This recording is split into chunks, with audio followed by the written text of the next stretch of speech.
In a lively food district, a black woman opened a small restaurant with a simple mission: to serve those in need, especially elderly veterans. But when the owner of a nearby restaurant noticed her growing success and believed she was stealing his customers, he made plans to buy out the space she was renting. Just when all hope seemed lost, the son of one of the veterans stepped in to help her hold on to her dream. What followed was a battle not just for a restaurant, but for the heart of a community. Before we dive in this story, let us know where you're watching from. We love to hear your thoughts.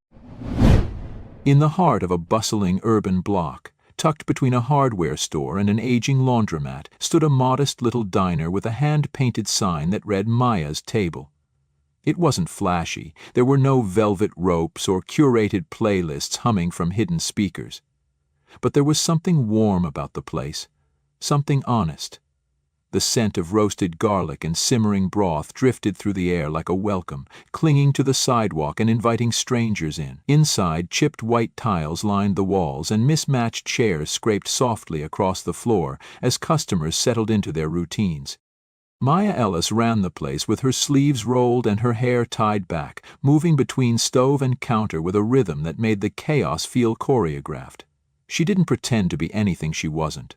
She wasn't a chef with a television deal or a culinary school pedigree. She was a woman who knew how to feed people, with food that filled more than stomachs.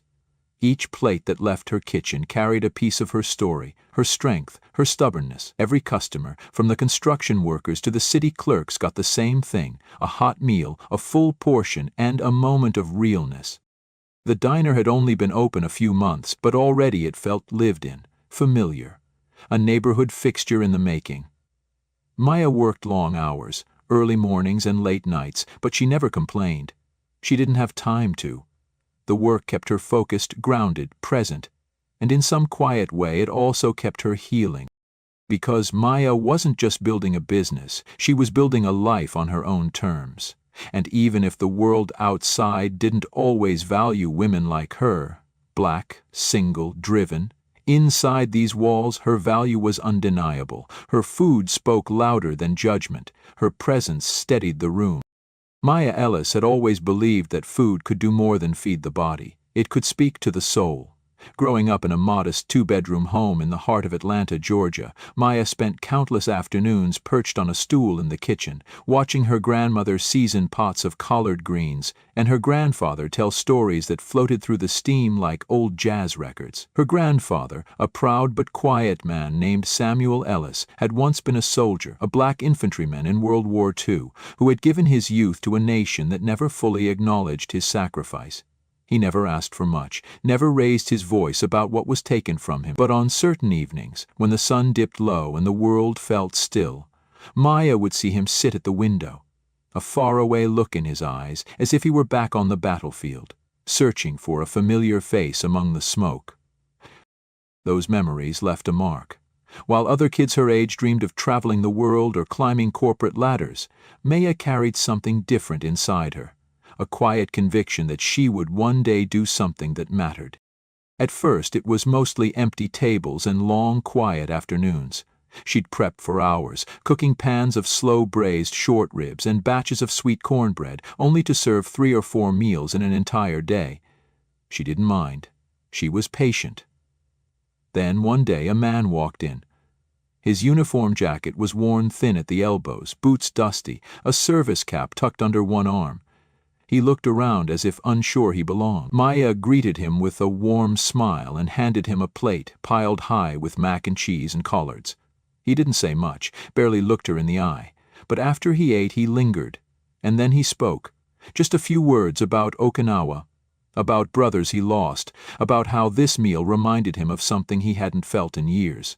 A pause, then a quiet thank you. That was all, but it was enough to light a spark. In the weeks that followed, more veterans began to show up. They came in ones and twos at first, mostly older men with slow gaits and far-off looks, drawn not just by the smell of home-cooked food, but by something deeper. Maya noticed it immediately. They didn't come just to eat. They came to talk, to remember, to sit at a table and speak the names of people no one else remembered, to swap stories about cold nights in foxholes and letters that never arrived. Maya didn't ask for these stories. They offered them like gifts. and she listened not like someone who pitied them, but like someone who understood what it meant to carry memories that didn't always have a place to go. Some came every day, sitting at the same tables like clockwork. One man named Clarence always ordered the same dish, gumbo with extra okra, and would lean back in his chair after eating, staring out the window as if watching a memory play out on the sidewalk. Another named Leon would bring a photo of his unit and set it on the table beside his plate. "Just so they can eat with me," he'd say. Maya never questioned it. She learned to recognize the silences between sentences, the weight of unspoken things. And they, in turn, came to see her not just as a cook, but as someone who made them feel like soldiers again, not forgotten relics, but men with stories that mattered. They'd laugh together, sometimes cry, but mostly they remembered. And Maya, with her apron smudged and her sleeves rolled up, would refill coffee cups and nod along like she'd been there in the trenches with them. Maybe in a way she had, through her grandfather, through the weight of his stories now living in her. Soul and Shelter didn't feel like a restaurant. It felt like a return, like a firelit outpost in the middle of a cold, indifferent world. And as Maya stood behind the counter each day, watching those men settle into their seats like they were home, she realized something she hadn't fully grasped before. This wasn't about charity. It was about connection, about giving people a place to be, to matter, to remember. And in that small, unassuming space on the corner of Auburn Avenue, with the scent of peppery stew drifting into the street, and the low hum of shared memories rising in the air, Maya Ellis began to build something no money could ever buy, a place where no one was forgotten, and every story had a seat at the table. Word began to spread, not quickly, not like wildfire, but like a gentle murmur that rippled through the neighborhood, whispered from soul to soul. People didn't come to Soul and Shelter because of marketing campaigns or flashy social media photos. They came because someone told them it was important. A daughter told her father. A pastor mentioned it at Sunday service. A nurse whispered it to a patient who hadn't eaten in days. They came because they were curious or hungry or lonely or maybe all three, but whatever brought them here, they stayed because of the feeling. What started as a trickle became a flow. Slowly the dining room began to fill, not with noise or crowds, but with a gentle rhythm. A table of veterans would sit by the window, swapping memories and teasing each other as if they were still 20 and dodging artillery fire. Across from them, a young couple would sit silently, listening, drawn in by the raw honesty of war stories shared over sweet tea and catfish. Maya watched these two worlds, past and present, merge at mismatched tables under soft yellow lights. No one judged, no one interrupted. There was an unspoken understanding that here stories were sacred. The veterans became the heart of the restaurant. Men like Clarence and Leon and others, Mr. Hargrove, who flew helicopters in Vietnam and carried a small notebook to record every friend he lost. Or Ernest, who wore his Navy cap every day as if it were armor. They weren't just regulars, they were anchors. And as more people came in, they naturally gravitated toward these men. Not out of pity, but out of reverence. They listened, sometimes for a moment, sometimes for hours. Maya would glance from the kitchen and see a teenager, barely 16, leaning forward, eyes wide, as Mr. Hargrove described the feeling of flying through a storm with enemy fire behind him. Or she would catch a glimpse of a young mother holding her toddler, tears streaming down her cheeks, as Leon quietly described the last letter he ever wrote to his wife before leaving. These were not rehearsed speeches or glorified stories. They were the truth. Messy, painful, beautiful. And they permeated the air of Soul and Shelter like incense. Soon the restaurant became more than a place to eat. It became a living archive, a community hearth, a space where history was not preserved in textbooks or dusty museums, but in the shaky voices and calloused hands of the men who lived there. The news reached the local paper. A journalist stopped by for a meal, then stayed for 3 hours. The article she wrote didn't mention the free food or the donation jar near the cash register. It was about how Maya Ellis had created something rare, a place where people listened to each other, really listened. The headline read, "A table for the forgotten, a home for the brave." Then more people came, not crowded, not in a way that made the place crowded or commercial, but enough to keep the lights on, to keep the stories flowing. The restaurant breathed with memory and meaning. It wasn't loud, it wasn't flashy, but it was powerful, and Maya, though she never sought attention or praise, began to realize something she hadn't expected. She hadn't just built a restaurant, she had sparked something far greater. A gathering place. A storytelling sanctuary. A living, breathing reminder that people carry history inside them, and all it takes is one warm plate, one willing ear, to let it live again. Just a few blocks away from Soul and Shelter, in a sleeker building with dark wood trim and a glowing sign that read Flame House Bistro, Darren Cole stood behind his glass office window, arms crossed, watching the traffic pass by. He had built Flame House from the ground up, a hip, modern Southern fusion restaurant that had become a neighborhood staple. Darren had made a name for himself through relentless work, curated aesthetics, and impeccably plated meals. His menu was refined, his staff wore uniforms, and his dining room was often packed for weeks at a time. But lately something had changed. Soul and Shelter. It didn't make sense, to Darren. The little hole in the wall down the street with its hand-painted sign and unmanned seating was supposed to be non-competitive. There wasn't even a wine list. The chairs didn't match. There was no reservation system in place. But day after day, Darren saw the same faces walk past his restaurant and into hers. Customers he once called his people. At first he tried to brush it off. Call it a trend, a fluke, a charity that would run out of steam or money or both. But weeks passed, then months, and Soul and Shelter continued to thrive. So he made a change, subtly at first. He asked his marketing staff to start a quiet social media campaign highlighting Flame House's clean kitchen, professional staff, and premium ingredients. He spread rumors about food safety, about unchecked donations, about whether Maya's restaurant was truly sustainable, but none of it stuck. The neighborhood didn't believe it. Soul and Shelter was no longer just a restaurant, it was a purpose. He doubled down, paid a blogger to write a scathing review, sent a health inspector to show up unannounced. Nothing. Maya passed every check. Her kitchen was spotless, her donations accounted for, her customers loyal. And worse than loyal, they were protective. Someone posted a negative comment about Soul and Shelter on a neighborhood forum, and within minutes dozens of users rallied to defend her. Darren watched it unfold with a clenched jaw, scrolling through thread after thread of praise. "She makes you feel like you matter," one post read. "She listens like she's got all the time in the world." Another simply said, "Maya saved my dad." That was when Darren stopped trying to compete and started looking for a way to eliminate. He began digging, discovered that Maya didn't own her building, just a lease. The owner, Bernard Lewis, was an aging landlord with a deteriorating real estate portfolio and a growing pile of unpaid taxes. He scheduled a meeting. Dressed and articulate, he walked into Bernard's office, offered him a deal, above market value for the building, quick cash, no strings attached. He framed it as a win-win.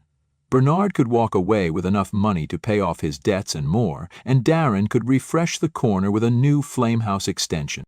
Bernard hesitated, mentioned Maya, said she'd been a good tenant, said the community loved her.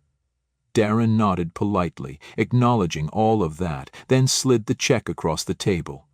Everyone had a price, and for Bernard, whose wife's hospital bills had been piling up for months, that price tag had finally arrived. Bernard didn't agree right away, telling Darren to get back to him after he thought about it. The deal was done in 2 days. The papers were signed, ownership transferred. Just like that, Darren owned the building that housed Soul and Shelter. He felt victorious, exonerated. He didn't gloat, not yet.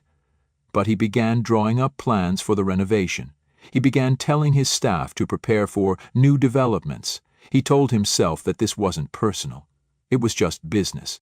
But even as he said it, something inside him knew better. Back at Soul and Shelter, Maya was completely oblivious. She spent her morning as she always did, prepping sweet potatoes, chopping onions, humming softly as gospel music played in the background. The veterans had filed in, taking their usual seats, cups of coffee in hand. The air smelled of smoked turkey and fresh cornbread. Everything felt warm, familiar, safe. Until Bernard walked through the door. He looked different, staggering, almost apologetic. Maya put down the knife and wiped her hands on her apron as she walked out of the kitchen. He didn't even sit down, he just stood there, hat in hand, shifting from foot to foot. "I wanted to talk to you in person," he said, his voice weak. "I sold the building." Maya blinked, not understanding at first. "What? Your lease won't be renewed."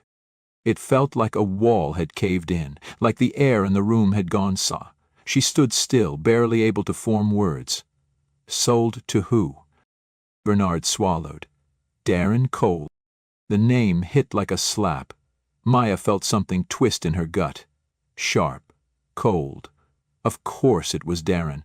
Of course the man who couldn't stand what she'd built would try to destroy it from the outside.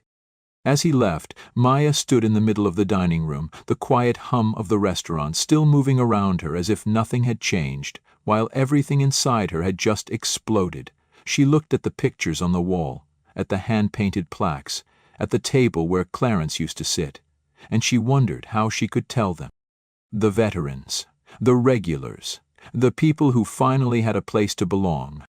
And now it was all about to be taken away. The news sat heavy on Maya's shoulders like a soaked wool coat, thick, suffocating, impossible to shrug off. All day she moved through the motions of running the restaurant, but the rhythm was broken. Her smile didn't reach her eyes, her hands trembled slightly when she poured coffee, and when Clarence cracked one of his usual jokes, she barely registered it. She didn't want to worry anyone, not yet, not until she had some kind of plan. But the truth was, there was no plan. Just a closing date and a countdown she hadn't asked for. Soul and Shelter had survived on Heart and Community, but Heart didn't pay for buildings, and Community couldn't reverse signed contracts. That afternoon, after lunchtime had passed and the room had quieted, Tom Williams sat in his usual corner, watching her. He was a tall, lean man in his 60s, but still fit, always wearing his army jacket like a second skin. He had been here since the beginning, one of the first veterans to walk through her door, one of the first to trust her enough to talk. He didn't say much most days, but Maya had learned that when he did speak, it was worth listening. He watched her silently for a long moment, then stood up and walked to the counter. "What's wrong?" he asked, his voice low, not unkind, but firm, like a man accustomed to getting answers. Maya hesitated, her eyes darting to the others in the room, then back to him. Something in Tom's gaze, a steadiness, a clarity, broke her reluctance. She leaned forward, her voice almost a whisper. "They sold the building. Bernard sold it. To Darren Cole." Tom's jaw tightened. He didn't speak right away, he just stared at her, processing. When he finally answered, it wasn't shock or anger. It was something softer. "When?" "End of next month," she said. "After that." "I don't know, I guess we're closed." Her voice caught and she turned away quickly, pretending to rearrange her napkin. Tom nodded once, then finished the last of his coffee, set down his cup and walked out without another word. Maya watched him go, not knowing what to do. She knew he cared, otherwise he wouldn't have asked. But she also knew Tom wasn't the type of man to waste time on useless things. Still, there was something about his shoulders, the quiet certainty in his steps, that made her curious beneath the sadness. She barely slept that night. The walls of her apartment were colder, the silence deeper. Her mind replayed the faces of every veteran who had walked through her doors, every story they had trusted her with, every moment they had laughed, cried, remembered. It wasn't just a restaurant. It was a haven. And now it was fading. The next morning she opened the restaurant as usual, though the weight in her chest was still there. She unlocked the front door just after dawn, as always, expecting the quiet she was accustomed to before the morning regulars crowded in. But when she entered, someone was already waiting. Tom. And he wasn't alone. Standing next to him was a man Maya had never seen before. Tall, neatly dressed, his sleeves rolled up to his elbows, his eyes calm and focused in a way that told her immediately he wasn't here for breakfast. There was a familiarity in the curve of his jaw, in the way he nodded once instead of smiling, like a man raised to let actions speak louder than words. "Maya," Tom said, gesturing toward him, "this is my son James." The name clicked in her mind like a puzzle piece falling into place. Tom had mentioned him before, briefly. "My son's in business, real estate up north." But she'd never expected to see him, much less like this. James stepped forward, holding out his hand. He squeezed, but not aggressively. "My dad told me what was going on. About Darren. About the building." Maya blinked. He told you?" James nodded. "Last night. I was in town for a meeting. He called, said you needed help." His tone was cool, almost serious, but not unkind, like someone used to solving problems without drama. "I don't like bullies," he added simply. Maya didn't know what to say. The past 24 hours had left her feeling rough, and now this stranger, a man in expensive shoes and the bearing of an executive, was standing in her restaurant, talking about Darren as if it were a personal matter. James glanced around the room at the framed photos, the old chairs, the mismatched cups on the counter. "My dad said this place was important. Said you built something real here, something worth keeping." Maya's voice wavered. "I appreciate it, I really do, but unless you have a way to cancel a signed document—" "I spoke to Bernard Lewis," James interrupted. "This morning, made him a better offer, significantly better." Maya held her breath. James continued, his voice calm and composed. "He accepted it. The paperwork is being processed." It took her a moment to register what he was saying. "Wait, you bought the building?" He gave a small nod. "Technically, a foundation I manage did. It's a non-profit that focuses on preserving community institutions, places like this. We've worked with churches, libraries, and a few restaurants before. I saw the numbers. I saw the story, and I saw the people." Maya stared at him, disbelief flooding her system. "You're giving it to us?" "I'm giving you a lease," he clarified. "Long-term, at $1 a year, and full control. It's yours, Maya, permanently." She couldn't speak. Her hands went to her face, eyes filling before she could stop them. She turned away, overwhelmed, trying to hold herself together. Tom, standing quietly by the door, offered a rare smile. "Told you I'd take care of it." James gave her a moment, then added, "You don't owe me anything. Just keep doing what you're doing. That's the return." Maya nodded slowly, still in shock, her heart pounding with a mix of gratitude, disbelief, and something she hadn't felt in days. Relief. James adjusted his cufflinks and offered a slight smirk. "So, I assume you'll be staying open?" Maya laughed, half choked, half free, and wiped her eyes. "Yeah," she said, voice finally steady. "Yeah, I think I will." And with those few words, everything that had been crumbling suddenly felt whole again. Not because of money, not because of legal papers, but because someone saw the value in what she'd built and refused to let it be erased. The days turned into weeks, and Soul and Shelter didn't just survive, it blossomed. What had once been a quiet corner of the neighborhood, known mostly to locals and the loyal few who passed stories over cornbread and sweet tea, was now a symbol, not of charity, not of pity, but of purpose, a living, breathing testament to the power of community, memory, and resilience. Maya didn't set out to build a movement, but somehow, without fanfare or planning, that's exactly what she had done. The restaurant pulsed with new life. Veterans continued to come, old friends, new faces, some with photographs tucked in their pockets, others with folded letters and medals they hadn't touched in years. They brought stories and laughter, pain and healing, each visit another stitch in the quilt Maya had unknowingly started years ago when she first opened the door and said, "Come in." But now it wasn't just veterans, families, students, artists, retirees, young professionals. They all came, drawn not just by the food, but by the soul of the place. Maya's regulars rallied around her.